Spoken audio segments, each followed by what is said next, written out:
કેમ છો વિદ્યાર્થી મિત્રો? તમે બધા મજામાં છો ને? તો આજે આપણે ગુજરાતી વિષય શીખવાના છીએ. ગુજરાતી વિષયની અંદર આપણે ગયા વિડીયોમાં 10મું જે ચેપ્ટર છે મૂરખના સરદારો એ આપણે જોયું હતું, બરાબર? તો એ ચેપ્ટર આપણે પૂર્ણ પણ કર્યું હતું અને જે ગયો વિડીયો હતો એ ગયા વિડીયોની અંદર આપણે એ ચેપ્ટરનું સ્વાધ્યાય ચાલુ કર્યું હતું, બરાબર? એ સ્વાધ્યાયની અંદર આપણે પ્રશ્ન નંબર 1 આપણે પૂર્ણ કર્યું હતું, બરાબર?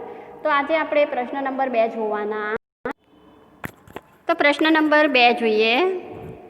તો નીચેના પ્રશ્નોના ઉત્તર લખો, બરાબર? તો પહેલો પ્રશ્ન જે છે એ ઘોડેસવાર કઈ રીતે મૂરખ હતો? હવે અકબર રાજા જે છે એ અકબર રાજા બિરબલને શું કામ સોંપે છે? મૂરખના સરદારો શોધી લાવવાનું કામ સોંપે છે. હવે બિરબલ મૂરખના સરદારો શોધવા નીકળી પડે છે તો એને રસ્તામાં એક ઘોડેસવાર મળે છે, બરાબર?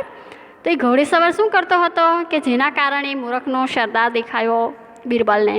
તો એ ઘોડેસવારે શું કર્યું હતું ખબર?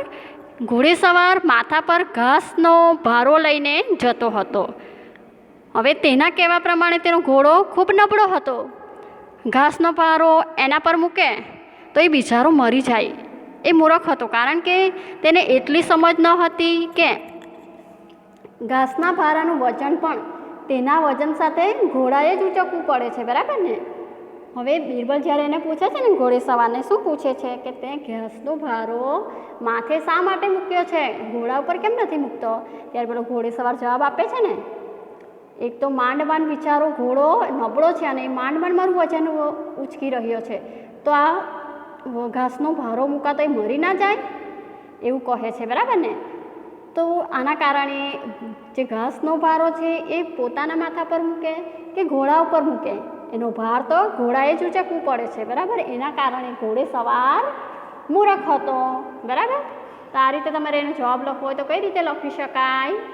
તો ઘોડેસવાર માથા પર ઘાસનો ભારો લઈને જતો હતો.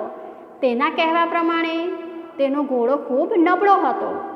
હવે ઘાસનો ભારો એના પર મૂકે તો એ બિચારો મરી જાય. એ મૂરખ હતો કારણ કે એને એટલી બી સમજ ન હતી કે ઘાસના ભારાનું વજન પણ તેના વજન સાથે ઘોડાએ જ ઉંચકવું પડે, બરાબર? તો આ રીતે તમે આ પ્રશ્નનો જવાબ લખી શકો છો. હવે આગળ જોઈએ પ્રશ્ન બીજો. આ ઘોડેસવાર જે હતો એ પહેલો મૂરખનો સરદાર હતો, બરાબર ને? પછી બીજો પ્રશ્ન જોઈએ. તો કાદવમાં પડેલા માણસની શી મૂર્ખાઈ હતી? હવે પ્રથમ એ મૂરખનો સરદાર શોધે છે અને ત્યારબાદ પછીની ઘટનામાં એ બીજો મૂરખનો સરદાર શોધે છે. તો એ કોણ હતો? તો કાદવમાં પડેલો જે માણસ એ શું કરતો હતો ખબર તમને? કાદવમાં પડેલો હતો એ પોતાની જાતે પણ ઊભો થઈ શક્યો હોત, પરંતુ એ જાતે ઊભો થઈ શકતો નથી અને કાદવમાં એમનો ત્યાં પડ્યો રહે છે અને કોઈક જશે તો એને એ મદદ માટે બૂમ પાડશે. તો એટલામાં બિરબલ જતો હોય છે અને બિરબલને બૂમ પાડે છે અને એને બેઠો કરવા માટે કહે છે.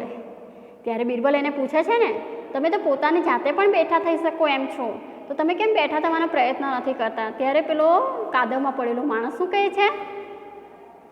પહેલાં તમે મને બહાર કાઢો, મને મદદ કરો. ત્યારે જે બિરબલ છે એ પોતાનો હાથ એ માણસને આપે છે અને ઊભો કરવાનો પ્રયત્ન કરે છે. ત્યારે પેલો ના પાડે છે, ના ના ના, મારા હાથને અડશો નહીં, મારી ચોટલી પકડીને મને ઊભો કરો એવું કહે છે પેલો કાદવમાં પડેલો માણસ. ત્યારે બિરબલ એને ચોટલી પકડીને ઊભો કરીને કાદવમાંથી બહાર કાઢે છે. ત્યારે એને પૂછે છે બિરબલ કે આનું કારણ શું? ત્યારે પેલો કાદવમાં પડેલો માણસ શું કહે છે? મારે સુથાર પાસે મારા ઘરનું કબાટ બનાવવાનું છે અને સુથારે શું કીધું છે કે કબાટનું માપ લઈને આવજે. એટલે એણે શું કર્યું હતું? પોતાનું જે ઘરે જૂનું કબાટ છે એ જૂનું કબાટનું માપ એણે હાથથી લીધેલું હતું અને તે કબાટનું માપ કેવી રીતે લીધું હતું? 2 હાથ પહોળા કરેલા હતા, એટલે એટલું એનું કબાટ હતું, બરાબર? એટલે એના જે છે કાદવમાં પડેલો માણસ એવું કહેવા માંગે છે, જો હું હાથને ઊંચા નીચા કરું તો એ માપ ભૂલી જવાય, એટલા માટે મેં મારા હાથને ઊંચા નીચા કરતો નથી અને એના કારણે ચોટલી પકડીને ઊભા કરવા માટે કહું છું. ત્યારે પેલો જે કબાટનું માપ લઈને હાથથી માપ લીધેલું છે ને, તો કેટલો માણસ મૂર્ખો કહી શકાય ને મૂર્ખનો સરદાર, કે એના હાથ ઊંચા કરો કે નીચા કરો, હાથ તે કે લાંબા કે ટૂંકા તો થવાના નથી, એટલે માપ તો એનું એ જ રહેવાનું છે ને. હાથનું માપ લીધું છે તો 2 હાથ પહોળા કરેલું માપ છે કબાટનું, તો એ હાથને ગમે તેમ કરશે, ઊંચા કરશે કે નીચા કરશે તો હાથનું માપ તો એનું એ જ રહેવાનું છે, પણ એ મૂર્ખને ખબર નથી, બરાબર. અને એના કારણે કાદવમાં ત્યાં પડેલો હતો. તો આપણે એનો જવાબ લખવો હોય તો કઈ રીતે લખી શકીએ? તો કાદવમાં પડેલો માણસ 2 હાથ પહોળા કરીને કાદવમાં પડ્યો હતો. એની મેળે બેઠો થઈ શકે તેમ હતું, છતાં એ બેઠા થવાનો પ્રયત્ન નહોતો કરતો. તેના પહોળા હાથ તેના જૂના કબાટનું માપ હતું. એ મૂર્ખ હતો કારણ કે તેને એટલી બી સમજ ન હતી કે 2 હાથ પહોળા રાખવાથી કબાટની સાચી પહોળાઈ જાણી શકાય નહીં, બરાબર. એના કારણે કાદવમાં પડેલા માણસાઈની આપણે મૂર્ખાઈ જોઈ શકીએ છીએ. અને આ રીતે જે બિરબલ છે એ આ રીતે બીજો મૂર્ખનો સરદાર શોધે છે. પછી આગળ જોઈએ પ્રશ્ન નંબર 3.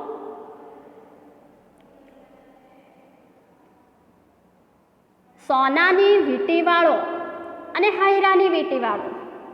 સોનાની વીંટીવાળો અને હીરાની વીંટીવાળો, આ બંને માણસમાંથી તમને કયો માણસ વધારે મૂર્ખ લાગે છે અને શા માટે? તો કયો માણસ, સોનાની વીંટીવાળો માણસ શું કરતો હતો? સોનાની જે વીંટીવાળો માણસ શું કરતો હતો? તો એ વીંટી પડેલી હતી એની ક્યાં? અંધારામાં, બરાબર ને. અને એ શોધતો હતો અજવાળામાં. જ્યારે હીરાની વીંટીવાળો જે માણસ છે એ શું કરતો હતો? તો હીરાની વીંટીવાળો માણસ નદીમાં નહાવા જાય છે ત્યારે જે પોતાની હાથમાં હીરાની વીંટી હોય છે તે હીરાની વીંટીને શું કરે છે? આકાશમાં જે વાદળ હોય છે એ વાદળની નિશાની રાખીને રેતીના ઢગલામાં દાટી દે છે અને પછી નહાવા જાય છે. તો આ બેની અંદર તમને કયો માણસ વધારે મૂર્ખ લાગે છે? તો આપણે દેખીતી રીતે જોઈ શકીએ કે જે હીરાની વીંટીવાળો જે માણસ છે એ વધારે મૂર્ખ લાગે ને. કેમ કે મૂર્ખને એટલી પણ સમજ નથી કે આકાશમાં વળી વાદળાની નિશાની રાખી શકાય? ના રાખી શકાય ને, કારણ કે વાદળ સ્થિર રહેતા નથી. એક જગ્યા પર વાદળ સ્થિર રહેતા નથી, એક જગ્યાએથી બીજી જગ્યાએ જતા હોય છે, બરાબર. તો આ નિશાની રાખી શકાય નહીં. એટલે આપણે કહી શકીએ કે જે હીરાની વીંટીવાળો જે માણસ છે એ વધારે મૂર્ખ લાગે છે. તો આપણે જવાબ લખવો હોય તો કઈ રીતે લખી શકાય? તો આ રીતે તમારે જવાબ લખવાનો છે, ધ્યાનથી સાંભળજો. સોનાની વીંટીવાળો અને હીરાની વીંટીવાળો, આ બંને માણસમાંથી મને હીરાની વીંટીવાળો માણસ વધારે મૂર્ખ લાગે છે, કારણ કે એ મૂર્ખને એટલી સમજ નથી કે આકાશમાંના વાદળાની નિશાની રાખી શકાય નહીં, કારણ કે વાદળ સ્થિર રહી શકે નહીં, બરાબર. આ રીતે તમારે જવાબ લખવાનો છે. ફરીથી એકવાર સાંભળી લો. સોનાની વીંટીવાળો અને હીરાની વીંટીવાળો, આ બંને માણસમાંથી મને હીરાની વીંટીવાળો માણસ વધારે મૂર્ખ લાગે છે, કેમ કે એ મૂર્ખને એટલી સમજ નથી કે આકાશમાંના વાદળની નિશાની રાખી શકાય નહીં, કારણ કે વાદળ સ્થિર રહી શકે નહીં. વાદળ એક જગ્યાએથી બીજી જગ્યાએ જાય છે, બરાબર. તો આ રીતે તમારે એનો જવાબ લખવાનો છે. હવે આગળ જોઈએ પ્રશ્ન નંબર 3. પ્રશ્ન નંબર 3ની સૂચના જોઈએ. નીચે આપેલા વાક્યો કોણ બોલે છે તે લખો, તેમજ વાક્યોનું શું કરવાનું છે? અનુલેખન પણ કરવાનું છે, બરાબર. શું કરવાનું છે? વાક્યોનું અનુલેખન પણ કરવાનું છે. તો આપણે પહેલું વાક્ય જોઈએ, જેવો હુકમ નામદાર. હવે આ જે વાક્ય છે કોણ બોલે છે? જ્યારે અકબર રાજાની સભા દરબાર બોલાય છે તો એ દરબારની અંદર અકબર રાજા જે છે એ અકબર રાજાને મૂર્ખાઓને જાણવાની જોવાની ઈચ્છા થાય છે, બરાબર. તો એ અકબર રાજા બિરબલને એવું કહે છે કે અઠવાડિયાની અંદર મને 6 મૂર્ખના સરદાર શોધી લાવ, એવું કહે છે. ત્યારે એનો જવાબ આપે છે બિરબલ, જેવો હુકમ નામદાર. તો તો આ વાક્ય કોણ બોલે છે? તો આ વાક્ય બોલે છે બીરબલ. કોણ બોલે છે? બીરબલ બોલે છે. બરાબર. તો આપણે એનો જવાબ લખી દઈએ કે બીરબલ.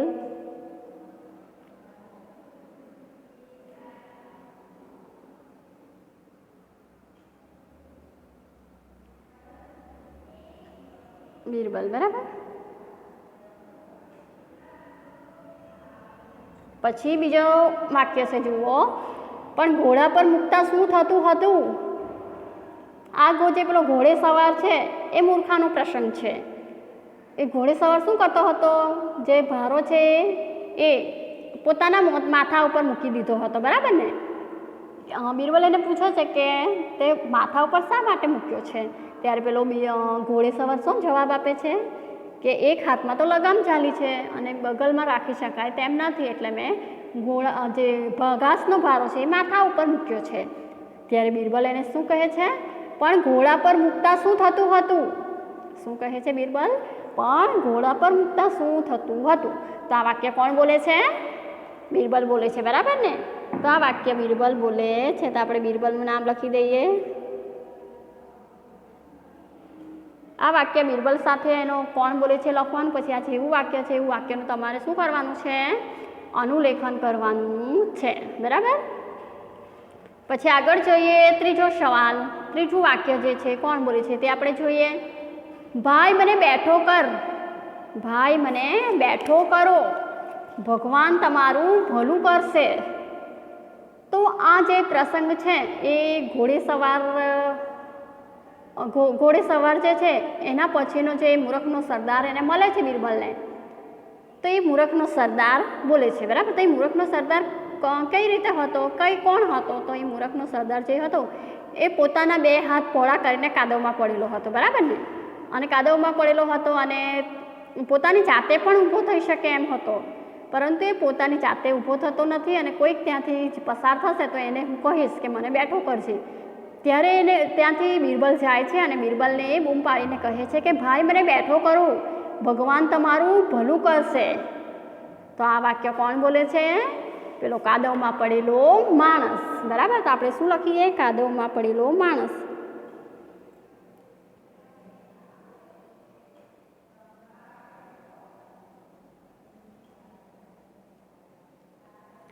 કાદવમાં પડેલો માણસ આ વાક્ય બોલે છે.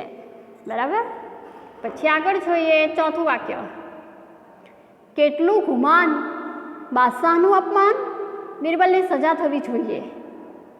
હવે આ જે વાક્ય છે એ વાક્ય બીરબલને અકબરે કામ સોંપેલું હતું કે અઠવાડિયાની અંદર 6 મૂરખના સરદાર શોધી લાવવાના. અને બીરબલ જે છે એ 4 મૂરખના સરદાર શોધે છે. કેટલા? 4.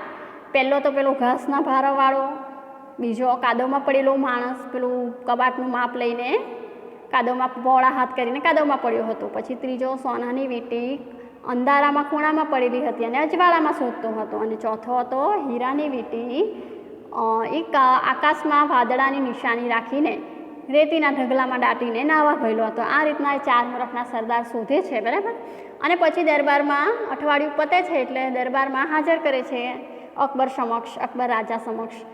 ત્યારે અકબર રાજા એને એવું કહે છે કે આ તો 4 જ મૂરખના સરદાર છે, 5મો અને 6ઠ્ઠો ક્યાં છે? ત્યારે 5મો પોતાને ગણાવે છે. શું કરે છે? 5મો પોતાને ગણાવે છે કે આટલા બધા રાજપાટના કામ હોવા છતાં મૂર્ખાઓને શોધવાનું કામ કરીને સમય બગાડ્યો, એટલે હું 5મો મૂરખ. અને 6ઠ્ઠો મૂરખ એ કોને કહે છે? 6ઠ્ઠો મૂરખ એ રાજાને કહે છે, બીરબલને કહે છે કે શું કહે છે કે અકબરે રાજકાજના જે બીજા અનેક સારા કામો પડતા મૂકીને મૂરખના સરદારો શોધી લાવીને દરબારમાં લાવવાનો બીરબલને હુકમ કર્યો.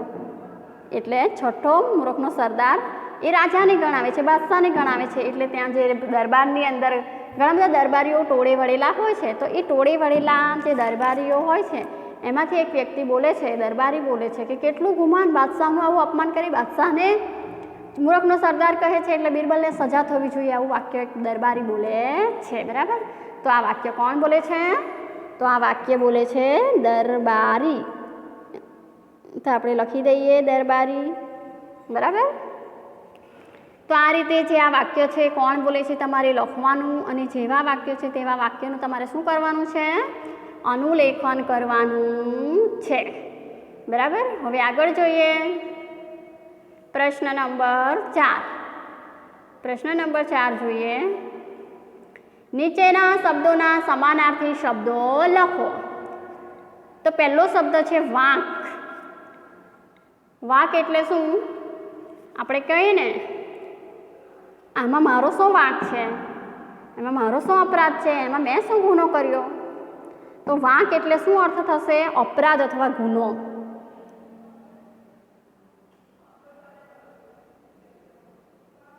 ગુનો. બરાબર. પછી બીજો શબ્દ છે ટકોર. તો ટકોર એટલે આપણે ઠપકો કહી શકીએ અથવા સૂચના. બરાબર. તો ઠપકો અથવા આપણે બીજું શું કહી શકીએ કે સૂચના પણ કહી શકીએ. સૂચના. પછી આગળનો શબ્દ જોઈએ આઘે. આઘે એટલે ખૂબ દૂર હોય એને આઘે કહેવાય. તો આઘે એટલે દૂર. સમાનાર્થી શબ્દો ખબર છે ને, સમાન અર્થ ધરાવતા શબ્દો એના જેવો બીજો અર્થ કાઢે એને કહેવાય સમાનાર્થી શબ્દ. બરાબર. પછીનો શબ્દ છે આશ્ચર્ય. શું છે? આશ્ચર્ય. આશ્ચર્ય એટલે નવાઈ. આશ્ચર્ય એટલે નવાઈ. પછીનો શબ્દ છે ઝાલવું. તો ઝાલવું એટલે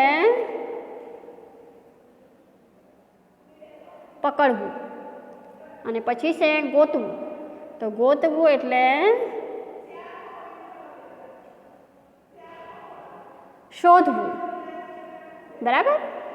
આ રીતે આપણે સમાનાર્થી શબ્દો લખી શકીએ છીએ. હવે આગળ જોઈએ પ્રશ્ન નંબર 5.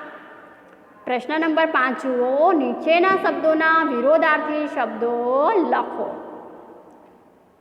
તો વિરોધાર્થી શબ્દ એટલે એનો ઉલટો શબ્દ, એનો ઉલટો અર્થ નીકળે એને વિરોધાર્થી શબ્દ કહેવાય. બરાબર. તો હોશિયાર. તો જો હોશિયાર હોય એનું ઉલટું તો ઠોઠ. શું થશે? હોશિયારનું ઠોઠ. પછી અઘરું. ખૂબ અઘરું છે આ દાખલો, તો ખૂબ જ અઘરો છે આપણે કહીએ ને તો અઘરું. તેનો વિરોધી અર્થ સહેલું, સરળ. અઘરું અથવા અઘરુંનો વિરોધાર્થી સરળ અથવા સહેલું થશે. બરાબર. પછી જૂનું. તો જૂનુંનું વિરોધી અર્થ શું થશે? નવું. તો નવું. પછીનો શબ્દ છે નિરાશા. તો નિરાશા એટલે એનો વિરોધી અર્થ શું થશે? નિરાશાનું તો આશા. તો આપણે લખી દઈએ આશા. પછીનો શબ્દ છે નબળું. તો નબળું એનો વિરોધી અર્થ તો થશે શબળું. બરાબર. શબળું. પછી જોઈએ આગળનો શબ્દ છે અંધારું. અંધારું હોય એનો વિરોધી શું થશે? અજવાળું. તો આપણે અજવાળું લખી દઈએ. બરાબર. તો આ રીતે આપણે વિરોધી શબ્દ લખી શકીએ છીએ. હવે આગળ જોઈએ પ્રશ્ન નંબર 6. પ્રશ્ન નંબર 6 જોઈએ સૂચના. તો નીચેના શબ્દ સમૂહ માટે એક શબ્દ લખો. તો પહેલું છે શબ્દ સમૂહ ઘોડા ઉપર સવારી કરનાર. તો ઘોડા ઉપર સવારી કરે એને શું કહેવાય? તો ઘોડે સવાર કહેવાય. શું કહેવાય? ઘોડે સવાર. બરાબર. પછી આગળનું બીજું શબ્દ સમૂહ માટે એક શબ્દ આપ્યો છે કે ઘાસ વગેરે એકઠા કરી બાંધેલો જથ્થો. તો આપણે જ્યારે શબ્દાર્થ જોયા હતા ત્યારે મેં તમને કીધું જ હતું. બરાબર. કે આ રીતે તમને પૂછાઈ શકે છે. તો એનો જવાબ શું આવશે? ભારો. ભારો. બરાબર. પછી પ્રશ્ન નંબર 7 જુઓ. પ્રશ્ન નંબર 7ની અંદર તમારે શું કરવાનું છે? તો શાળાના પુસ્તકાલયમાંથી આવીને રમૂજ પ્રેરક વાર્તાઓ મેળવીને વાંચો. તમને ખૂબ જ મજા પડી હોય તેવી 2 વાર્તાના નામ અહીં નોંધવાના છે. તો આ જે પ્રવૃત્તિ છે એ પ્રવૃત્તિમાં તમારે શું કરવાનું છે? જે પેપર આવે છે ને, કોઈના ઘરે આવતા હોય છાપા, તો જે શનિવારે જે પૂર્તિ હોય છે ને એ પૂર્તિમાંથી તમારે શું કરવાનું, તમને જે ગમતી હોય એ 2 વાર્તા તમારે તમારી નોટબુકમાં લખવાની છે, બરાબર. એ વાર્તાના લખો તો કંઈ નહીં, પણ એ વાર્તાના તમારે ફક્ત ને ફક્ત 2 નામ લખવાના છે, બરાબર. પછી પ્રશ્ન નંબર 8 જોઈએ. પ્રશ્ન નંબર 8, નીચેના શબ્દો આગળથી અને પાછળથી વાંચો. શું કરવાનું છે, આગળથી અને પાછળથી વાંચવાના છે. તો પહેલો શબ્દ છે તરત. શું છે પહેલો શબ્દ? તરત. અને પાછળથી વાંચશો તો પણ તરત જ વંચાશે, અને આગળથી વાંચશો તો પણ તરત વંચાશે. પછીનો બીજો શબ્દ છે નયન. તેને પાછળથી વાંચીએ તો પણ નયન જ વંચાશે. પછી ત્રીજો શબ્દ છે કાલિકા. તો એને પાછળથી વાંચીએ તો પણ કાલિકા જ વંચાય છે. એવી રીતે નવજીવન. નવજીવન, તો નવજીવન જે છે એને પાછળથી વાંચીએ તો પણ નવજીવન વંચાય છે, બરાબર ને. નવજીવન. તો આવા બીજા તમારે કેટલાક શબ્દો શોધવાના છે કે આગળથી અને પાછળથી વાંચીએ તો સરખા જ હોય, બરાબર. આ તમારે હોમવર્કમાં તમારે એવા 5 શબ્દો શોધવાના. તો આ રીતે તમારે 5 શબ્દ શોધવાના છે. હવે આગળનો પ્રશ્ન જોઈએ. એવા 5 નહીં પણ તમારે 2 શબ્દ પણ શોધીને લખી શકો છો, બરાબર. દાખલા તરીકે એવો બીજો શબ્દ કયો બની શકે? તો કનક. કનકને આગળથી વાંચશો અને પાછળથી વાંચશો તો કનક જ વંચાશે, બરાબર. પછી ટામેટા. ટામેટાને આગળથી વાંચશો કે પાછળથી તો ટામેટા જ વંચાશે. એવી રીતે તમે કોઈ બીજા શબ્દ પણ લખી શકો છો. હવે આગળ જુઓ પ્રશ્ન નંબર 9. મૂર્ખાઓને પણ તેમના બોલવા ચાલવા પરથી ઓળખી શકાય. આ વાક્યમાં લીટી દોરેલા શબ્દો ફરીથી વાંચો. આવા બીજા શબ્દો લખો. હવે આપણને અંડરલાઇન કરેલો શબ્દ કયો છે? તો બોલવા ચાલવા, બરાબર. તો એના જેવા બીજા શબ્દો આપણે શોધવાના છે. તો બીજા શબ્દો કયા બની શકે? તો આઘા પાછા. આઘા અને પાછા. પછી બીજું શું બની શકે? તો ઊંચા નીચા બની શકે. ઊંચા નીચા. પછી બીજું શું બની શકે? તો લાંબા ટૂંકા બની શકે. લાંબા અને ટૂંકા. પછી આડા અવળા બની શકે. આડા અવળા, બરાબર. આ રીતે તમે બીજા કોઈ પણ શબ્દો બનાવી શકો છો. હવે આગળ જોઈએ. તો હવે ઉપર નોંધેલા શબ્દોનો ઉપયોગ કરીને વાક્ય તમારે બનાવવાનું છે. દાખલા તરીકે બોલવા ચાલવા. તો બોલવા, એની સાથે બોલવા ચાલવામાં કોઈ વાંધો નથી. આ ઉદાહરણ છે, બરાબર. તો આપણે જે આઘા પાછા શબ્દ બનાવીએ તો એનું વાક્ય બનાવવું હોય તો કઈ રીતે બનાવી શકાય? તો સાંભળજો. મહેશે આઘા પાછા કરીને મને 1000 રૂપિયાની વ્યવસ્થા કરી આપી. આ મેં વાક્ય બનાવ્યું. એના સિવાય તમે બીજું પણ વાક્ય બનાવી શકો છો. પછીનું આપણે કયો શબ્દ લીધો હતો? ઊંચા નીચા. તો સુરેશ કંઈક કહેવા માટે ઊંચો નીચો થઈ રહ્યો હતો. આ રીતે વાક્ય બની શકે, અથવા તમે પણ બનાવી શકો જાતે. પછી ત્રીજો શબ્દ આપણે લાંબા ટૂંકા લીધું હતું. તો પથારીમાં તેના પગ લાંબા ટૂંકા કરીને થાક્યો પણ તેને ઊંઘ ન આવી, બરાબર. આ રીતે વાક્ય બનાવી શકાય. પછી ચોથો શબ્દ લીધા હતા આડાઅવળા. તો આડાઅવળામાં દીપાના પુસ્તકો આડાઅવળા પડેલા હતા, બરાબર. દીપાના પુસ્તકો આડાઅવળા પડેલા હતા. આ રીતે આપણે વાક્ય બનાવી શકીએ, અથવા તમે જાતે પણ કોઈ પણ વાક્ય બનાવી શકો છો. હવે પ્રશ્ન નંબર 10 જોઈએ. તો નીચેના શબ્દોને શબ્દકોશના ક્રમમાં લખો.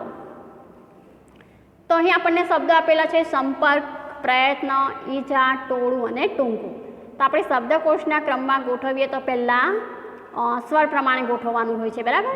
હવે સ્વર પ્રમાણે ગોઠવાઈ જાય પછી આપણે વ્યંજન પ્રમાણે ગોઠવતા હોઈએ છીએ. અને વ્યંજન પ્રમાણે ગોઠવ્યા પછી પણ આપણે શું બારક્ષરી પ્રમાણે ગોઠવતા હોઈએ છીએ, બરાબર. તો અહીં પહેલાં આપણે સ્વર પ્રમાણે જોઈએ. અ, આ, ઈ. તો એમાં સ્વરથી કયો શબ્દ ચાલુ થાય છે? તો ઈજા. તો પહેલો શબ્દ આવશે ઈજા, બરાબર. પછીનો બીજો શબ્દ કયો આવશે? તો હવે કોઈ સ્વરવાળો કોઈ શબ્દ નથી એટલે આપણે વ્યંજન પર આવી જઈએ. તો વ્યંજનમાં પહેલો ક આવે. તો ક નથી એટલે એના પછીનો જે શબ્દ આવતો હોય તે આપણે શોધવાનો. તો એના પછી આવે છે ટ. તો ટ ઉપરથી 2 શબ્દો છે, ટોળું અને ટૂંકું. તો આપણે જ્યારે બારક્ષરી પ્રમાણે જોઈએ તો પહેલાં જે અનુસ્વારવાળો શબ્દ હોય એ આવતો હોય છે ને. તો એમાં આવશે ટૂંકું. પહેલો શબ્દ આવશે ટૂંકું, પછી આવશે ટોળું, બરાબર. હવે ચોથો શબ્દ જે વધ્યો તે આપણે લખી દઈએ. તો કયો વધ્યો? અને આજુ 2 શબ્દ વધ્યા એટલે પ્રયત્ન, પ આવશે. તો ચોથો શબ્દ આવશે પ્રયત્ન. અને છેલ્લો શબ્દ આવશે સંપર્ક. બરાબર. તો આ રીતે તમારે શબ્દકોશના ક્રમમાં ગોઠવણી કરીને લખવાનું છે અને અહીં આપણે આ પાઠનું સ્વાધ્યાય પૂર્ણ કરીએ છીએ અને નવા પ્રકરણ સાથે આપણે નેક્સ્ટ વિડીયોમાં ફરી પાછા મળીશું.